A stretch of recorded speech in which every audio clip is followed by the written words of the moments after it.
Buenos días, estimados. Les saluda la licenciada Gisela Tipactiarana. El tema que nos reúne el día de hoy es primeros auxilios.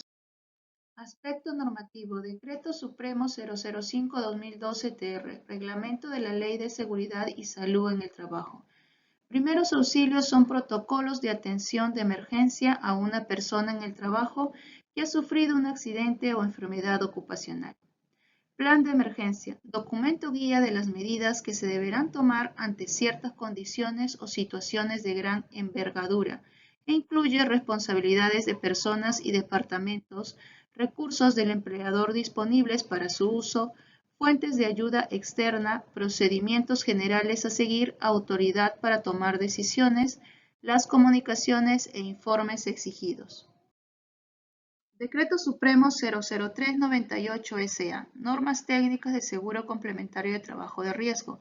Según el artículo 17.3, en casos de emergencia, la entidad empleadora está obligada a prestar los primeros auxilios, así como procurar la asistencia médica y farmacéutica inmediata requerida por un accidente o enfermedad profesional, quedando facultado para recuperar del IPSS, Instituto Peruano de Seguridad Social, actualmente es Salud, o la entidad prestadora de salud a la que se encuentra afiliado el trabajador, los costos razonables que respondan a las circunstancias. Las discrepancias que se produzcan por la aplicación de este artículo serán resueltas por la Comisión Arbitral Permanente a que se refiere el artículo 90 del Decreto Supremo número 00997-SA, Reglamento de la Ley de Modernización de la Seguridad Social en Salud. Artículo 17.4. La entidad empleadora es responsable de trasladar al asegurado accidentado al establecimiento de salud del IPSC, actualmente de salud, o de la EPS que hubiera otorgado la cobertura de salud por trabajo de riesgo. Respuestas a emergencias médicas. En caso de presentarse algún incidente o accidente dentro de las instalaciones de la empresa o en comisión de servicio externo, este debe ser comunicado inmediatamente al área de seguridad y salud ocupacional. Primeros auxilios es el conjunto de actuaciones y técnicas que permiten la atención inmediata de un lesionado hasta que llegue la asistencia médica profesional, a fin de que las lesiones que se han sufrido no empeoren. Botiquín. El botiquín básico de primeros auxilios puede usarse en casa, en la oficina, durante un paseo, una excursión, eventos deportivos y de recreación. Por lo tanto, el contenido debe mantenerse en una caja pequeña, adecuada y destinada para tal uso, que sea portátil y que contenga lo necesario, generalmente no incluye medicamentos. Los insumos básicos en un botiquín son 2 paquetes de guantes quirúrgicos, un frasco de yodo-povidona de 120 ml, solución antiséptico, un frasco de agua oxigenada mediano de 120 ml, un frasco de alcohol mediano de 250 ml, 5 paquetes de gasas estériles de 10 por 10 centímetros, 8 paquetes de apósitos, un rollo de esparadrapo, 2 rollos de venda elástica de 3 pulgadas por 5 yardas, 2 rollos de venda elástica de 4 pulgadas por 5 yardas, un paquete de algodón por 100 gramos, una venda triangular, 10 paletas de bajalengua para entablillado de dedos, un frasco de solución de cloruro de sodio al 9 por 1000 para el lavado de heridas, 2 paquetes de gasa tipo Yelonet para quemaduras, 2 frascos de colirio de 10 mililitros, una tijera punta roma y un termómetro. ¿Cuáles son los objetivos de los primeros auxilios? Brindar una atención rápida y adecuada, conservar la vida, evitar las complicaciones, ayudar a la recuperación y asegurar el traslado del paciente a un centro asistencial. Activación del sistema de emergencia PAS. Regla PAS. 1. P. Proteger. 2. A. Avisar. 3. S. Socorrer. Actuación ante una emergencia. P. Protege al accidentado, a uno mismo y a los demás. A. Avisa a los servicios de emergencia informa la dirección exacta, referencia y números de accidentados, tipos de víctimas y lesiones. Ejemplo, llamando a la línea 106 del SAMU, Servicio de Ambulancias, o al 116 de los bomberos. S. Socorre al accidentado o herido manteniendo la calma. P. Protege, primero, la seguridad de la zona. Y para ello debemos hacer una evaluación de la escena, la seguridad en el ambiente y la seguridad del accidentado. Si hay objetos cerca que puedan lesionar tanto al accidentado o a las personas que brinden ayuda, debemos retirarlas. A. Avisa. Y para ello debemos activar el sistema de emergencia llamando a la línea 106 del SAMU o a la línea 116 de los bomberos. Y debemos brindar esta información. Nombre de la persona que llama, por ejemplo, Pedro Ruiz Cáceres. Naturaleza de la emergencia, accidente. Lugar de la emergencia, Girón Este, Manzana P11, lote 16, urbanización Mariscal Cáceres, San Juan del Lurigancho. Es muy importante brindar la dirección exacta. ¿Qué sucedió? Caída del primer nivel. Número de víctimas, 1. Estado de la víctima, consciente. Tipo y clase de daño, fractura expuesta y hemorragia. Necesidades más urgentes, detener la hemorragia e inmovilizar la zona afectada. Si nosotros brindamos toda esta información, los profesionales de la salud o los bomberos van a brindarnos su ayuda con equipos y recursos que se requieren para la atención. Valoración primaria. Evaluación de signos vitales. ¿Está consciente? Sí. Si está consciente, vamos a realizar la valoración secundaria, que es la búsqueda de otras lesiones. ¿Tiene alguna lesión? Si tiene alguna lesión, vamos a tratar las lesiones y posteriormente lo vamos a colocar en posición lateral de seguridad para evitar que el accidentado se aspire sus secreciones. Si no tiene ninguna lesión, inmediatamente lo colocaremos en posición lateral de seguridad. Si no está consciente, vamos a preguntarnos, ¿respira? ¿Tiene pulso? Si respira y tiene pulso, realizaremos la valoración secundaria, que es la búsqueda de otras lesiones, y si tiene alguna lesión, vamos a tratar las lesiones y luego colocarlo en posición lateral de seguridad. Y si no tiene alguna lesión, lo colocaremos en posición lateral de seguridad. Si no respira y no tiene pulso, debemos activar el sistema de emergencias e iniciar las maniobras de soporte básico vital. Funciones vitales. Cerebral. ¿Está consciente? Respiratoria. ¿Está respirando? Circulatoria. ¿Tiene pulso? Está consciente. Una vez en posición de seguridad, se toca a la víctima en los hombros y se le pregunta, ¿cómo estás? ¿Se siente bien? Evaluación inmediata simultánea menor de 10 segundos. Para ello, vamos a usar la regla de Abdi, que es un método para evaluar el estado de conciencia de un paciente o accidentado. A. Estado de alerta. La persona se encuentra alerta, habla fluidamente, fija la mirada al explorador y está pendiente de lo que sucede en el entorno. B. Estímulo verbal. La persona presenta respuesta verbal, aunque no está alerta, puede responder coherentemente a las preguntas que se realicen y responde cuando se le llama. D. Estímulo doloroso. La persona presenta respuesta solamente a la aplicación de un estímulo doloroso. Ejemplo, cuando se le pellizca. Y estado de inconsciencia. La persona no presenta respuesta por estar inconsciente. Inconsciencia o pérdida de la conciencia. Estado en el cual una persona es incapaz de responder a otras personas y actividades. Soporte básico de vida o RCP, reanimación cardiopulmonar.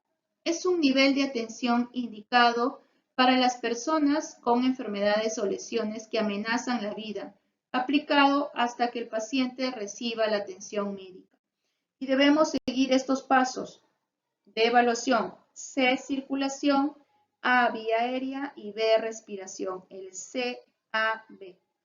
C. Circulación. Se determina la presencia de signos de circulación como el pulso o coloración de la piel, si está pálido, azulado, la temperatura corporal y revisar si presenta alguna hemorragia evidente. Palpar y decidir si hay pulso en menos de 10 segundos. En estos casos, el pulso ideal a evaluar es el pulso carotidio. Si no hay pulso, iniciar masaje cardíaco. Si no hay pulso, vamos a iniciar compresiones torácicas y para ello debemos ubicar la línea media intermamilar, la que se encuentra entre los pezones, y la línea media paraesternal, tal como se visualiza en las imágenes. Debemos rebordear las costillas y ubicar el apéndice sifoides, conocido como boca del estómago. El masaje se realiza con las dos manos. Del apéndice sifoides, colocar dos dedos sobre el esternón. Por encima de estos dos dedos, colocar el talón de la otra mano. Se debe entrelazar y levantar los dedos para no hacer presión en las costillas. Los brazos deben estar rectos verticalmente al tórax de la víctima para presionar con más facilidad, aprovechando el peso de tu cuerpo para hacer la compresión. Cada compresión debe tener un hundimiento de 5 centímetros del tórax. Vía aérea. La vía aérea debe estar abierta y sin riesgo de obstrucción. Se abre la boca en busca de algo que pueda obstruir la vía aérea. En caso de haber algo a nuestro alcance, lo retiramos haciendo un barrido de gancho con el dedo índice. En caso de no haber nada, vamos a hacer la técnica de inclinación de la cabeza. Apertura de la vía aérea. Maniobra frente-mentón. Una mano vamos a colocar en la frente del paciente y vamos a extender el cuello. Con la otra mano haremos un ángulo de la mandíbula. Vía aérea adaptado a la COVID-19. En el contexto actual de la pandemia, ante el riesgo de contagio por COVID-19, se puede saltar el paso de las ventilaciones y solo hacer compresiones. En este caso, se deben realizar entre 100 y 120 compresiones por minuto y realizarse por 2 minutos. Una vez transcurrido el tiempo, hay que verificar si el paciente responde o respira y si no lo hace, seguir con las compresiones. Otra circunstancia en la que se puede evitar la respiración boca a boca es en caso de accidentes en los que la persona tiene vómito, sangre o heridas en la boca. En cualquier situación en la que no se sienta seguro de hacer buenas ventilaciones, hay que hacer solo compresiones. B. Respiración. Se evalúa que la ventilación esté presente o no. Se utiliza la mnemotecnia ver, escuchar y sentir. Ver el pecho del paciente si sube y baja. Escuchar la respiración. Sentir el aire que sale por la boca o nariz. Si no respira, iniciar respiración boca a boca. RCP, reanimación cardiopulmonar. No hay respiración y no tiene pulso, aplique 2 ventilaciones artificiales y siempre ocluyendo las fosas nasales. P. Respiración adaptado a la COVID-19. Se evalúa que la ventilación esté presente o no. No acercarse a la cara, solo visualizará si se infla el pecho del paciente. Si hay ausencia de respiración, inicie el RCP, solo compresiones 100 a 120 por minuto. 30 compresiones torácicas por 2 ventilaciones boca a boca en adultos o boca a boca nariz en niños, durante 2 minutos o 5 ciclos. Soporte básico de vida adaptado a la COVID-19. Solo se realizará compresiones torácicas. En lactantes se utilizará los 2 dedos, índice y medio para realizar las compresiones torácicas. En niños se usará solo una mano y en adultos ambas manos. Las compresiones torácicas continuas a una velocidad de 100 a 120 por minuto por 2 minutos. Debemos evaluar cada 5 ciclos de compresiones. Se comprobará si se ha recuperado el pulso y la respiración. No hay pulso ni respiración, debemos continuar con las maniobras de RCP. Que recupere el pulso pero no la respiración, mantendrá solo las maniobras de respiración. Que recupere el pulso y la respiración, suspendes las maniobras. Colocar en posición de seguridad cuando hay pulso y respiración. Si el paciente está inconsciente pero respira y tiene pulso, debemos colocarlo en posición de seguridad lateral. Se usa cuando la víctima se halla inconsciente, con presencia de respiración, con pulso y sin traumatismo en la columna vertebral o cráneo. Reanimación cardiopulmonar en accidentes. No mover a la víctima solo si se encuentra en riesgo. Al movilizarlo se requieren de 4 a 5 personas para mantener siempre rectos cabeza, tronco y extremidades. Vía aérea, no mover la cabeza. Tirar de la mandíbula hacia arriba, cogiéndola entre índice y pulgar. No quitar casco, en caso tuviese puesto, salvo que sea imprescindible para la asistencia respiratoria. Para hacerlo hace falta 2 personas. Una mantiene la cabeza inmóvil, sujetándola e introduciendo una mano por detrás, por debajo del casco y con la otra la mandíbula. Toma de signos vitales. Son mediciones de las funciones más básicas del cuerpo y de ellas depende el estado de salud. Frecuencia respiratoria. Los valores normales oscilan entre 12 a 20 respiraciones por minuto. Temperatura normal oscila entre 36.5 a 37.2 grados centígrados. Pulso o frecuencia cardíaca. Los valores normales de 60 a 100 latidos por minuto. Presión arterial. Presión sistólica de 90 a 120 milímetros de mercurio y la diastólica de 60 a 80 milímetros de mercurio. La temperatura normal del cuerpo de una persona varía dependiendo de su género, su actividad reciente, la hora del día y en las mujeres de la fase del ciclo menstrual en la que se encuentre. La temperatura corporal normal puede oscilar entre 36.5 y 37.2 grados centígrados. La temperatura corporal se puede tomar de las siguientes maneras: axilar y oral. Frecuencia respiratoria. La frecuencia respiratoria es el número de veces que una persona respira por minuto. Se suele medir cuando la persona está en reposo y consiste simplemente en contar el número de respiraciones durante un minuto, contando las veces que se eleva su pecho. La frecuencia respiratoria normal de un adulto que esté en reposo oscila entre 12 a 20 respiraciones por minuto. Presión arterial. La presión arterial es la fuerza que ejerce la sangre contra las paredes de las arterias. Cada vez que late el corazón, bombea sangre hacia las arterias, por lo que la presión de la sangre es más alta cuando el corazón se contrae. Al medir la presión de la sangre se registran 2 cifras. La cifra más alta, o presión sistólica, se refiere a la presión en el interior de la arteria cuando el corazón se contrae y bombea la sangre al cuerpo. La cifra más baja, o presión diastólica, se refiere a la presión en el interior de la arteria cuando el corazón está en reposo y se está llenando de sangre. Pulso. El pulso es la medida de la frecuencia cardíaca, es decir, el número de veces que el corazón late por minuto.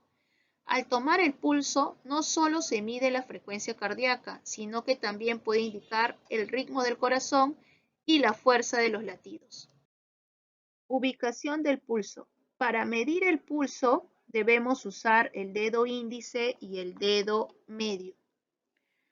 Pulso carotidio. Se palpa a cada lado de la parte frontal del cuello, debajo del ángulo de la quijada. Pulso radial. Es el más usual y se encuentra en las muñecas de la mano, en su cara anterior y lateral. Pulso humeral. Se ubica sobre la cara anterior del pliegue del codo entre el bíceps y el tríceps. Pulso pedial se ubica en el dorso de los pies y pulso femoral se localiza en el muslo. Maniobra de Heimlich en adultos y niños. Atragantamiento es la obstrucción del pasaje de aire a los pulmones, producido por un cuerpo extraño que impide la adecuada respiración, también llamado ovase, obstrucción de las vías aéreas por cuerpo extraño. Obstrucción parcial de la vía aérea. La persona tose y su cara se pone roja. Debemos dejarlo toser y no dar golpes en la espalda. Obstrucción total de la vía aérea. La persona no tose, no puede hablar, lleva sus manos al cuello, su cara se va poniendo morada, se desespera, se desvanece. ¿Qué debemos hacer? Activar la línea de emergencia y llamar al 106 del SAMU o al 116 de los bomberos. Aplicar la maniobra de Heimlich. Si deja de respirar, iniciar el RCP, la reanimación cardiopulmonar. Maniobra de Heimlich. Debemos ubicarnos atrás de la víctima, los pies deben estar en forma de T, ubicar el punto a 2 centímetros por encima del ombligo y ahí colocaremos una mano en forma de puño y con la otra mano apoyar para poder ejercer presión. La presión se debe realizar hacia atrás y hacia arriba tal como se muestra en la imagen. Maniobra de Heimlich en obesos e inconscientes. En individuo inconsciente u obeso que no podemos rodear con nuestros brazos, colocarlos en decúbito supino. El reanimador se coloca de rodillas sobre la víctima, entrelaza las manos, presiona sobre el epigastrio haciendo 5 movimientos hacia adentro y hacia arriba, tal como se muestra en la imagen. Maniobra de Heimlich en mujeres embarazadas y obesos. En mujeres embarazadas y en personas obesas no es posible hacer la compresión en la zona del ombligo. En este caso, los pasos son los mismos, pero las manos se deben ubicar en el centro del pecho sobre el hueso del esternón. La persona sola también puede realizar esta maniobra y como se muestra en esta imagen, lo puede realizar con una silla apoyada en la pared. En niños, no presionar con tanta fuerza como para levantar al niño del suelo. Colocar un puño justo por encima del ombligo del niño con el lado del pulgar dando hacia el abdomen. Maniobra de Heimlich en lactantes. Colocar 2 dedos en la mitad del esternón del bebé y dar 5 compresiones rápidas hacia abajo. La otra forma es colocar al bebé boca abajo a lo largo del antebrazo y darle 5 golpes fuertes y rápidos en la espalda con el talón de la mano. Heridas, hemorragias y shock. La piel. La piel es un órgano que recubre toda la superficie externa del cuerpo y es el órgano más grande de nuestro cuerpo. Heridas. Es la pérdida de continuidad de la piel o mucosas consecuencia de un traumatismo. Toda ruptura de tejidos blandos producidas en el organismo. Heridas leves y graves. Leves no comprometen la vida de la persona. No compromete la función de la parte afectada. Graves pueden comprometer la vida del accidentado. Se acompaña de gran hemorragia y pérdida de tejidos. Requiere de evaluación especializada. Los primeros auxilios van dirigidos a prevenir la infección. Por eso es muy importante la bioseguridad. Proteger al paciente y protegernos nosotros. Para ello debemos realizar el lavado de manos y utilizar los guantes estériles. Clasificación de las heridas. Abrasivas. cortantes o incisivas, laceradas, punzantes, abulcinadas y amputadas. Heridas abrasivas. Son heridas que se producen por el contacto de la piel con una superficie áspera. Heridas cortantes o incisivas, producidas por objetos afilados como latas, vidrios, cuchillos o bisturí, que pueden lesionar músculos, tendones y nervios. Herida lacerada. Es una herida causada por cizallamiento, fricción y o fuerza contundente que da como resultado la separación de las capas de la piel. Herida abulsiva.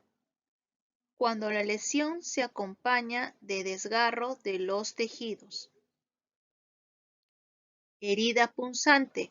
Una herida punzante es un agujero en la piel hecho por un objeto afilado y puntiagudo. Amputación es la pérdida de una extremidad del cuerpo. Primeros auxilios en heridas leves. Debemos lavar la herida con agua y jabón. Posteriormente vamos a cubrir la herida con una gasa estéril y debemos hacer presión para detener el sangrado. Finalmente, para sostener la gasa, debemos realizar el vendaje. Hemorragias. La hemorragia es la salida de sangre de los vasos sanguíneos como consecuencia de la ruptura de los mismos. Las hemorragias pueden ser internas o externas. Clasificación de las hemorragias. Las hemorragias se clasifican en arterial, venosa y capilar. Arterial es la más grave y el sangrado procede de arterias lesionadas y la sangre sale en forma de chorro intermitente. Cuando las arterias son de mayor calibre, la sangre es de color rojo rutilante, quiere decir un color rojo brillante. Hemorragia venosa. La salida de sangre es continua, pero de baja presión, y la sangre se torna de color rojo oscuro. Es más fácil de controlar que la hemorragia arterial. Hemorragia capilar. Es la más frecuente y menos grave. El sangrado es de poca cantidad, afecta a vasos superficiales que irrigan la piel y se cierra por sí misma. Está causada por traumatismos y se suelen formar hematomas. Tipos de hemorragias. Tenemos hemorragias externas y hemorragias internas. Hemorragias externas es cuando vemos la sangre saliendo a través de una herida. Actuación frente a las hemorragias. Lo primero que tenemos que tener en cuenta es la bioseguridad, proteger al paciente y protegernos nosotros. Por ello, debemos realizar el lavado de manos y uso de guantes estériles. Como segundo paso, realizaremos la compresión directa, es decir, la presión sobre la herida por 10 minutos con gasa o apósitos estériles. Si todavía continúa el sangrado, debemos aplicar un apósito más sin retirar el primer apósito. Posteriormente, sostendremos el apósito con un vendaje compresivo. Para detener las hemorragias debemos seguir los siguientes pasos. Primero, la presión directa sobre la herida. Segundo, la elevación del miembro afectado, ya sea el miembro superior o el miembro inferior. Tercero, realizar la presión indirecta, es decir, no se va a realizar la presión en la herida, sino la presión en la arteria. Si tenemos un sangrado en la mano, vamos a hacer una presión en la arteria humeral, tal como se muestra en la imagen. La presión directa y vendaje compresivo. Debemos aplicar presión directa sobre las heridas externas con gasas estériles y mantener la presión hasta que el sangrado cese. El torniquete es un dispositivo para el control de las hemorragias mediante una ligadura fuertemente apretada en una extremidad que comprime los vasos sanguíneos obstruyendo el flujo de sangre a la zona lesionada. Los torniquetes son muy efectivos para controlar una hemorragia grave y se deben usar en caso que la presión directa o un vendaje compresivo no logren controlar la hemorragia en una extremidad. En caso de amputaciones o seccionamiento de miembro como última alternativa. Se debe colocar directamente sobre la piel de la víctima y no sobre la ropa, lo más distalmente posible y como mínimo a 5 centímetros de la zona lesionada. Una vez colocado, se irá apretando hasta que cese por completo la hemorragia. Conseguido esto, no se debe aflojar ya hasta la llegada al servicio médico asistencial. Se debe tener el control de la hora de colocación para conocer los minutos de aplicación del torniquete, ya que es muy importante tener en cuenta que el uso del torniquete tiene un tiempo bien limitado que no debe superar los 120 minutos. Se debe comunicar el tiempo de uso al llegar al centro sanitario.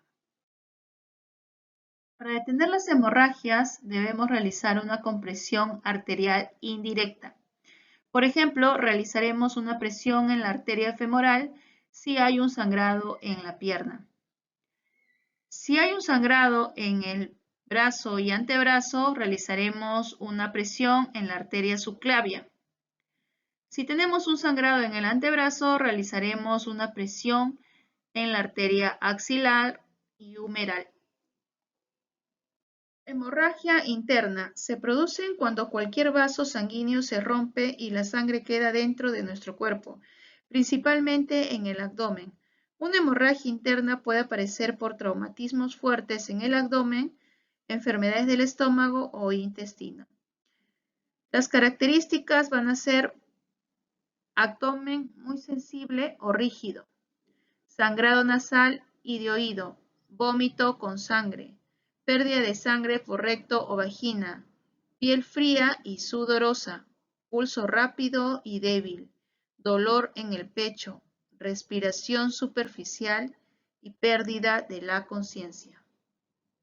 El shock es un estado en el que entra el cuerpo cuando no recibe aporte suficiente de sangre a los tejidos y por tanto no llega oxígeno necesario a los órganos para que estos realicen sus funciones. Como resultado se produce un fallo multiorgánico. El shock es una afección grave. En caso de no recibir tratamiento urgente, los daños pueden ser irreparables, pudiendo llegar incluso a la muerte del accidentado.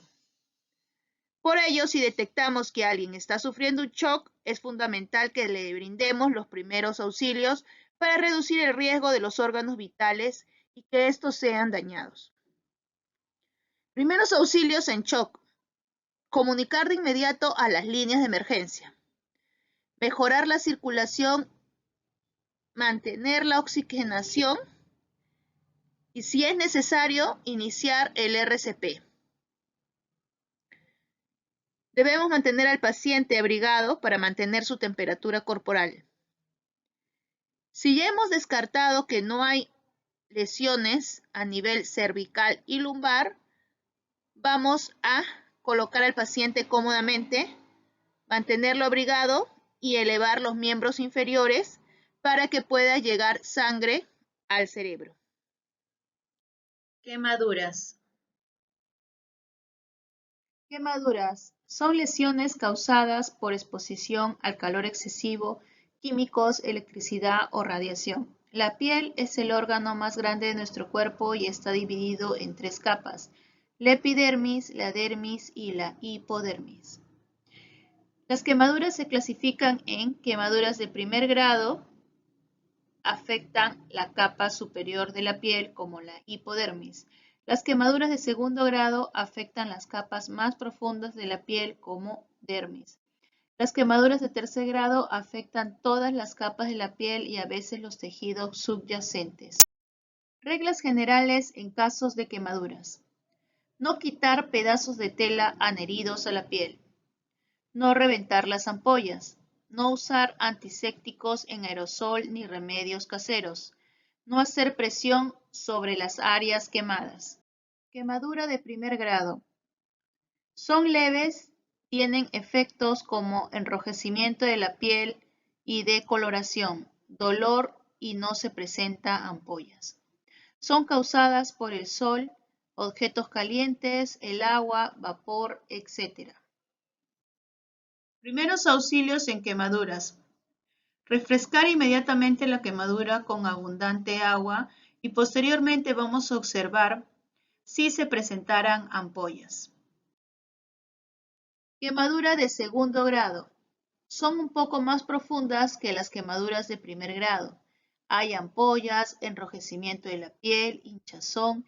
Son causadas por líquidos calientes, gasolina u otras sustancias ardiendo. Los primeros auxilios. Lavar la zona afectada con abundante agua 10 minutos. Aplicar paños húmedos o gasa furacinada. No aplique pomadas ni ungüentos. Calme el dolor con analgésicos orales, por ejemplo paracetamol, y trasladar al paciente a un hospital. Quemadura de tercer grado. Son las quemaduras que llegan a afectar los nervios del cuerpo, es decir, son las quemaduras más profundas. Como las quemaduras afectan los nervios, la persona ni siquiera puede sentir el accidente ya que los nervios están totalmente deshechos. Si la víctima está en llamas, se debe apagar dando vueltas sobre el suelo y enrollando con una sábana, frazada o algo parecido.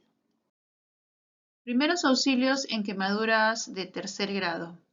Coloque el accidentado sobre las partes no quemadas. No trate de despegar trozos adheridos a la quemadura para evitar complicaciones. Tampoco aplique polvos o pomadas. Cúbralo con paños limpios y gasas estériles. Administrele agua u otros líquidos si el paciente estuviera consciente y trasládalo de inmediato a un centro asistencial. Convulsiones. Una convulsión corresponde a cambios físicos o cambios en el comportamiento que ocurren después de un episodio de actividad eléctrica anormal en el cerebro. Durante las convulsiones, una persona tiene temblor incontrolable que es rápido y rítmico, con los músculos contrayéndose y relajándose en forma repetitiva. Hay diferentes tipos de convulsiones, algunos tienen síntomas leves y sin temblores. Convulsión tónica. Los músculos del cuerpo se ponen rígidos. Atónica, los músculos del cuerpo se relajan. Mioclónica, sacudidas cortas en partes del cuerpo. Clónica, periodos en que partes del cuerpo tiemblan o se sacuden. Primeros auxilios en convulsiones. Lo primero es mantener la calma y medir la duración de la convulsión. Segundo, retirar objetos peligrosos y proteger al paciente. Tercero, poner a la persona de costado lo más cómoda posible. Cuarto, no introducir objetos en la boca ni intentar abrírselas. 5. Proteger la cabeza. No sujetar a la persona ni tratar de detener sus movimientos. No dar agua ni alimentos. Si la convulsión dura más de 5 minutos, llamar a emergencias a la línea 106 del SAMU o a la línea 116 de los bomberos. Lesiones en el ojo. El ojo es uno de los órganos del cuerpo humano más vulnerable y más expuesto a las agresiones externas, y es al mismo tiempo un órgano muy delicado. Las personas que tengan que aplicar los primeros auxilios en accidentados que tengan afectados los ojos deben extremar las precauciones en las atenciones que presten y acudir siempre a un especialista en caso de detectar cualquier lesión. En el ámbito laboral existen un determinado grupo de profesionales en los que puede existir mayor riesgo de padecer lesiones oculares, como es el caso de los carpinteros, los pulidores, los albañiles o el personal de limpieza, entre otros. Primeros auxilios en lesiones oculares. Antes de tocar los ojos debemos lavarnos bien las manos y no frotar los ojos. En golpes, aplica compresas frías. Si hay hematoma y visión borrosa, acudir al especialista, en este caso el oftalmólogo. En quemaduras químicas, lavar con el ojo abierto durante 10 a 15 minutos y debemos recibir ayuda médica. Cortes o rasguños. Coloca un parche, aplicar compresas frías, hielo y acudir al especialista. Objeto incrustado. No presiones, no intentes extraer el objeto, venda los dos ojos y busca ayuda médica. Cuerpo extraño. Si el ojo parpadea, lava con abundante agua y si no mejora, acudir al especialista. Emergencias traumatológicas. Contusiones. Son lesiones producidas por agentes romos sin lesión aparente en la piel y que se manifiestan por equimosis y hematomas. Primeros auxilios en contusiones. Debemos aplicar compresas frías de agua en las partes afectadas, es decir, hielo, y reposo de la zona afectada. Esguince. Es la distensión brusca, violenta y exagerada de un ligamento o ruptura parcial. El tobillo es la articulación con mayor tendencia a sufrir esguinces. Signos y síntomas: dolor, inflamación, deformidad, incapacidad de movimiento. Primeros auxilios en esguince. Debemos inmovilizar el miembro afectado. Para ello debemos vendarlo. Aplicar hielo y elevar el miembro afectado y trasladar inmediatamente a un centro asistencial. Luxación es el desplazamiento del extremo del hueso fuera del lugar, que normalmente ocupa una articulación. Signos y síntomas de la luxación: dolor, inflamación, deformidad, asimetría, incapacidad de movimiento. Primeros auxilios en casos de luxación. Debemos inmovilizar el miembro afectado y realizar un vendaje. Aplicar hielo en la zona afectada y trasladar inmediatamente a un centro asistencial.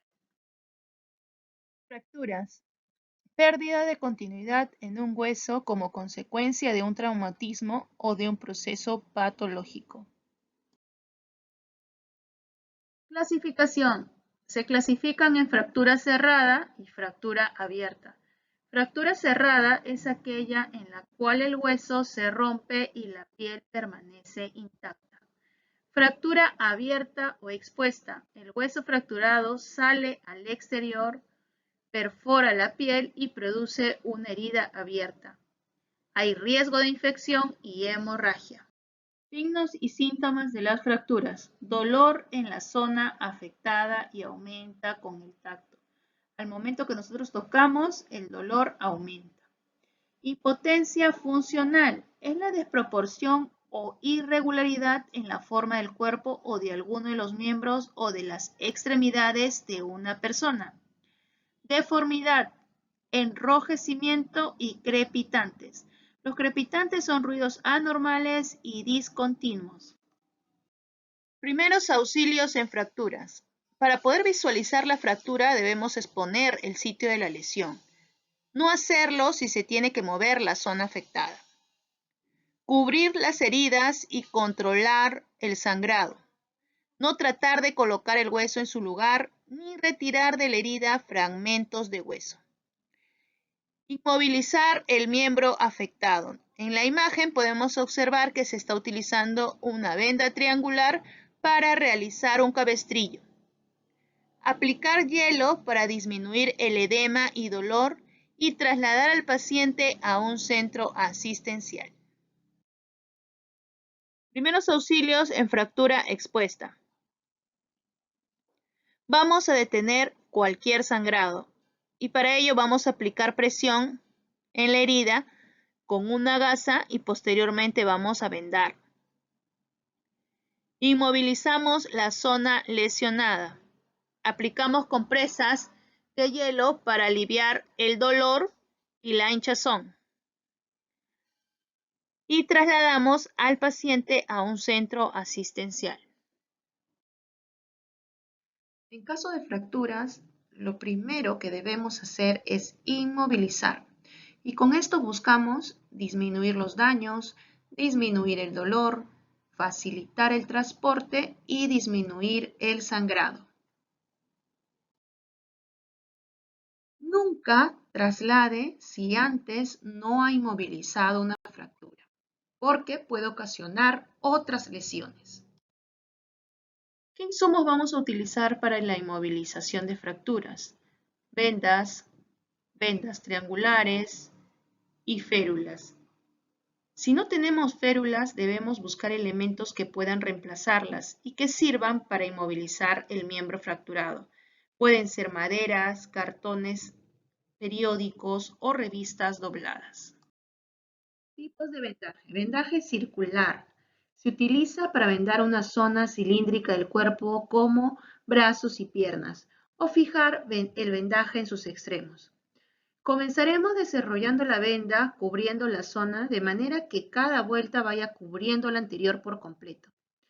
Nunca debemos iniciar ni terminar el vendaje sobre una lesión. Hay que dejar un margen de al menos 5 centímetros. Su función es de protección y sujeción. Vendaje espiral.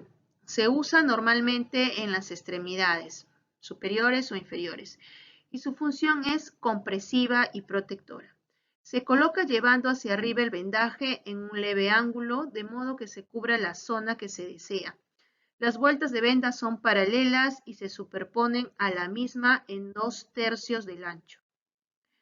Espiral invertida. Generalmente empleado cuando la venda no es elástica para que se adapte a la región del cuerpo. Vendaje de espiga. Se usa para miembros inferiores y en algunas ocasiones también para miembros superiores.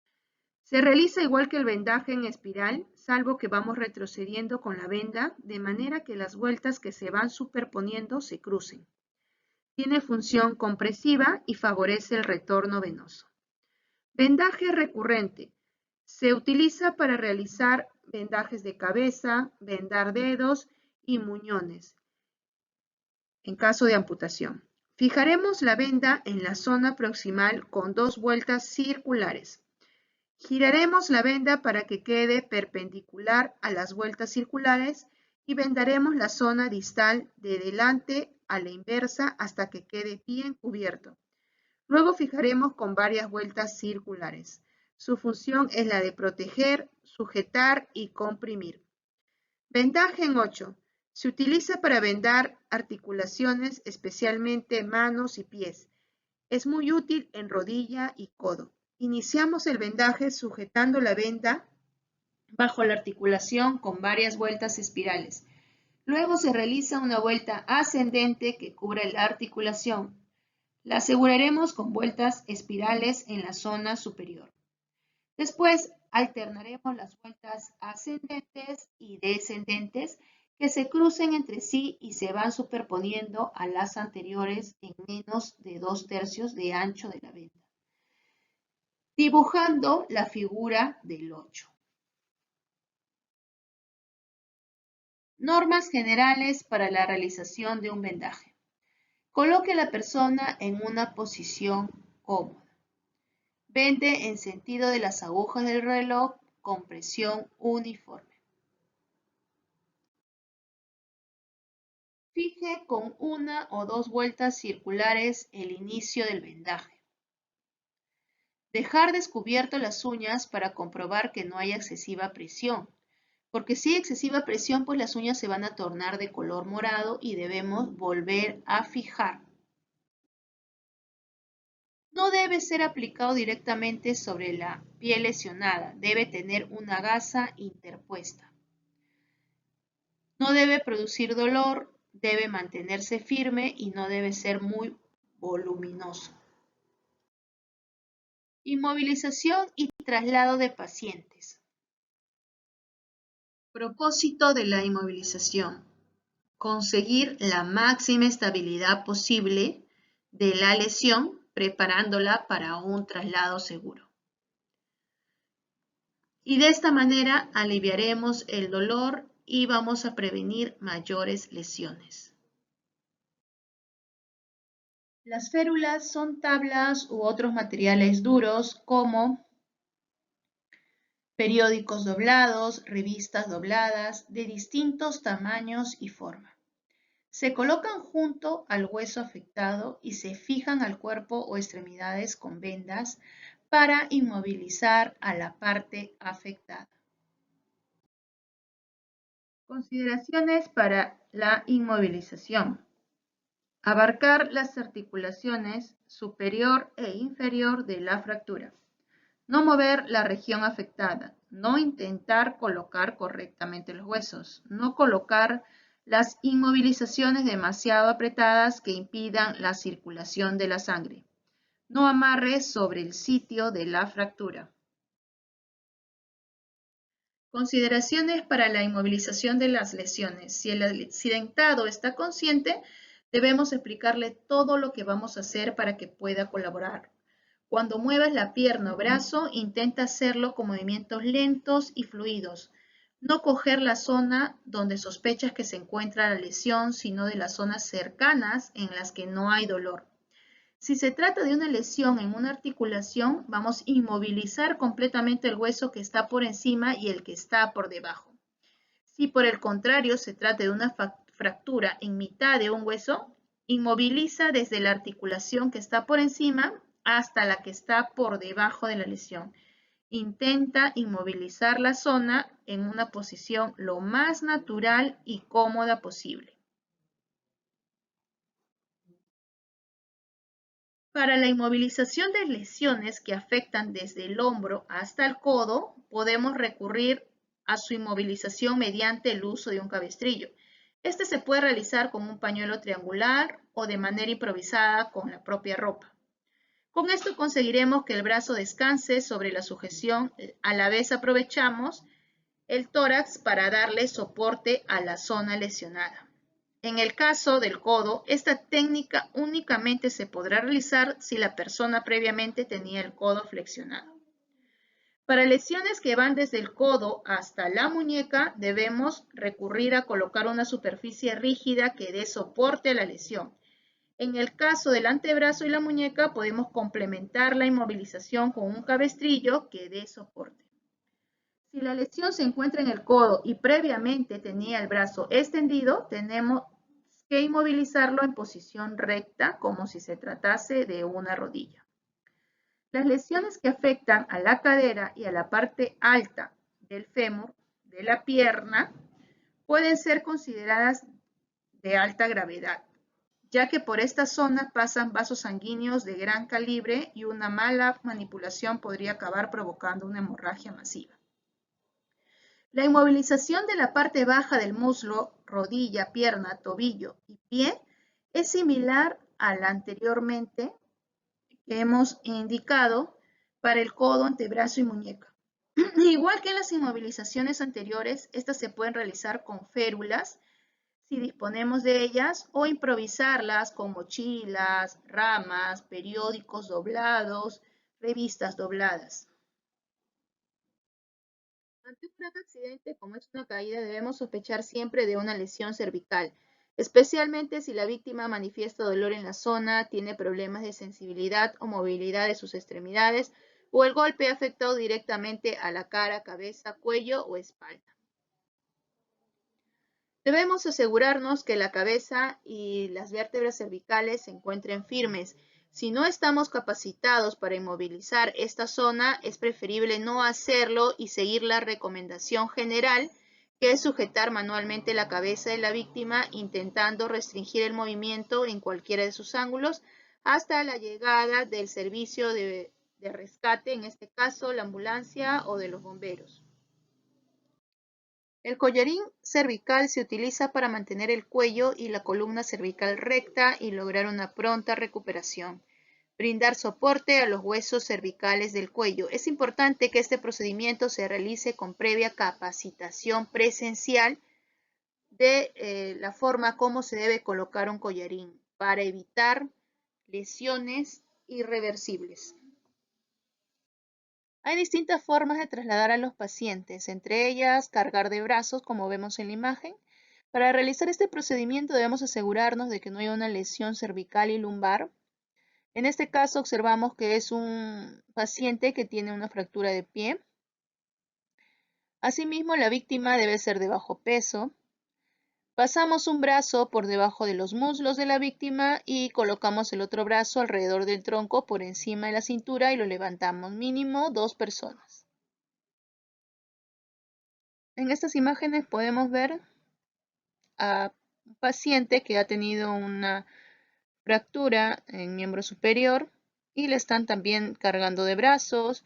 La otra imagen que vimos en la diapositiva anterior y posteriormente una imagen con una persona que está en una silla. Este procedimiento se realiza a pacientes que están conscientes. Al trasladar a un accidentado o un enfermo grave, se deberá garantizar que las lesiones no aumentarán, ni se le ocasionarán nuevas lesiones o se complicará su recuperación, ya sea por movimientos innecesarios o transporte inadecuado. Es mejor prestar la atención en el sitio del accidente a menos que exista peligro inminente para la vida de la víctima o de los rescatistas, como en un incendio, peligro de explosión o derrumbe de un edificio. Una vez que hemos decidido movilizar al paciente, debemos tener en cuenta que la primera persona es la que se encarga de fijar la cabeza, la segunda, el tronco, la tercera, el muslo y la cuarta, los pies. Cuando vamos a movilizarlo debemos hacerlo en bloque, que quiere decir al mismo tiempo, ¿no? Y antes de realizar la movilización a la camilla, debemos haber inmovilizado las lesiones o fracturas que haya tenido el accidentado. Para esta técnica se requieren 4 socorristas. Un socorrista sujeta la cabeza de la víctima. El segundo socorrista toma de la espalda. El tercer socorrista sujeta las piernas por debajo de las rodillas. El socorrista que se encuentra fijando la cabeza de la víctima da la orden de levantar al paciente. Una cuarta persona coloca una camilla debajo de la víctima a la orden del socorrista que está fijando la cabeza, que será el que dará las consignas para poder colocar al paciente en la camilla. Manejo de camillas. Los socorristas deberán llevar el paso cambiado con el fin de evitar movimientos excesivos. Levantarán al accidentado según las órdenes del socorrista de atrás. Deberán estar en posición de cuclillas para levantar la camilla, haciendo fuerza con las piernas y evitar algún tipo de lesión lumbar. En esta imagen se muestran las líneas de emergencia que salvan vidas. Una llamada puede salvar una vida. La línea 106 es la línea del SAMU, de la ambulancia, y atiende las 24 horas del día. La línea 105 es de la Policía Nacional, la línea 116 de los bomberos y la línea 110 es Policía de Carretera. Culmino la capacitación con este mensaje. Porque soy trabajador responsable y el pilar de mi familia, siempre trabajaré de manera segura. Gracias.